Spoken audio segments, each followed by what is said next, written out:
Hai, selamat datang kembali di vlog saya.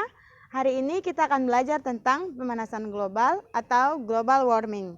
Materi ini merupakan kelanjutan dari materi sebelumnya, yaitu tentang pencemaran lingkungan. Nah, untuk belajar tentang hal ini, hal-hal yang harus kita ketahui adalah yang pertama, pengertian pemanasan global atau global warming. Kemudian yang kedua, penyebab dari pemanasan global dan mekanisme pemanasan global.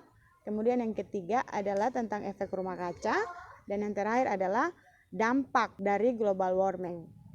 Nah, pernahkah kamu mengamati perubahan iklim akhir-akhir ini? Dalam pelajaran IPS, kalian belajar bahwa dari bulan Mei hingga September biasanya terjadi musim kemarau. Sedangkan dari bulan Oktober sampai April biasanya terjadi musim hujan. Namun perubahan musim akhir-akhir ini di Indonesia sulit sekali diprediksi. Terkadang bulan Mei masih hujan dan pada bulan November masih terjadi musim kemarau. Nah, pernahkah kalian berpikir kenapa sampai hal itu bisa terjadi? Hal tersebut terjadi karena adanya perubahan iklim dunia. Perubahan iklim dunia terjadi karena adanya perubahan lingkungan. Nah, kenapa sampai bisa terjadi perubahan di lingkungan? Perubahan lingkungan terjadi adanya aktivitas manusia. Nah, untuk membahas lebih jauh, kita akan bahas dalam materi ini, yaitu tentang pemanasan global atau global warming. Selamat menyaksikan. Nah, saat ini kita akan belajar tentang pemanasan global.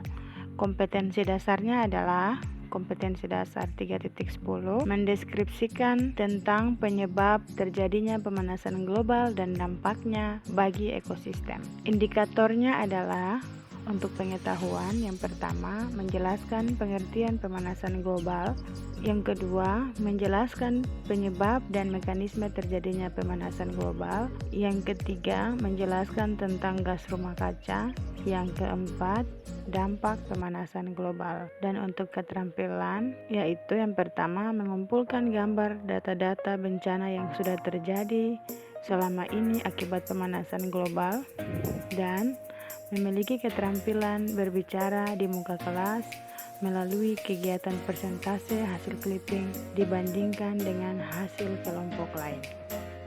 Nah, kita mulai dari yang pertama, pengertian pemanasan global. Pemanasan global adalah proses peningkatan suhu rata-rata atmosfer, laut, dan daratan bumi. Suhu rata-rata bumi telah meningkat 0,74 atau kurang lebih 0,32 derajat Celcius selama 100 tahun terakhir.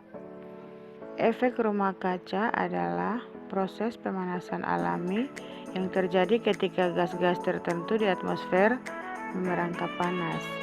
Prosesnya yaitu ketika radiasi sinar matahari mengenai permukaan bumi, maka akan menyebabkan bumi menjadi panas.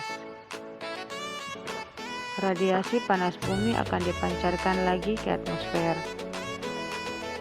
Panas yang kembali dipantul ke bumi terhalang oleh polutan udara sehingga terperangkap dan dipantulkan kembali ke bumi. Proses ini akan menahan beberapa panas yang terperangkap, kemudian menyebabkan suhu bumi meningkat. Akibatnya, bumi tetap menjadi hangat dan suhunya tetap meningkat. Gas rumah kaca tersebut membiarkan cahaya matahari masuk ke dalam bumi. Akan tetapi, gas tersebut memantulkannya kembali ke bumi. Dengan demikian, kondisi di bumi tetap hangat, seperti halnya rumah yang dindingnya terbuat dari kaca. Apakah efek rumah kaca memberikan keuntungan atau kerugian bagi kehidupan di bumi? Para ilmuwan telah mempelajari efek rumah kaca sejak tahun 1824. Joseph Correll mengatakan bahwa bumi akan jauh lebih dingin jika tidak memiliki atmosfer. Adanya gas-gas rumah kaca inilah yang membuat iklim bumi layak huni. Tanpa adanya efek rumah kaca, permukaan bumi akan berubah sekitar 60 derajat Fahrenheit atau 15,6 derajat Celcius lebih dingin. Namun, efek rumah kaca pun tidak boleh berlebihan. Jika suhu permukaan bumi semakin tinggi, maka akan semakin membahayakan penghuni di bumi. Efek rumah kaca seringkali dikaitkan dengan istilah pemanasan global. Pemanasan global sendiri adalah istilah yang digunakan untuk menggambarkan peningkatan suhu rata-rata atmosfer dan lautan secara bertahap, serta perubahan yang diyakini secara permanen mengubah iklim bumi. Beberapa faktor yang menyebabkan terjadinya pemanasan global adalah sebagai berikut. Emisi yang berasal dari pembakaran bahan bakar fosil sebagai pembangkit listrik maupun sebagai alat transportasi. Emisi metana dari hewan dan lahan pertanian. Penebangan liar yang disertai dengan pembakaran lahan hutan. Penggunaan zat kimia seperti klorofluorokarbon dalam lemari pendingin AC dan meningkatkan penggunaan pupuk kimia dalam lahan pertanian. Nah, demikianlah pembelajaran kita pada hari ini. Semoga materi hari ini bisa bermanfaat bagi kalian. Dan tugasnya nanti Ibu share di grup WA dan Facebook.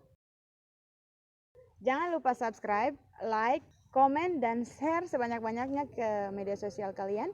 Dengan kalian mensubscribe channel ini, maka kalian tetap mendukung saya untuk berkarya dan menghasilkan video-video pembelajaran yang jauh lebih inovatif dan kreatif. Terima kasih.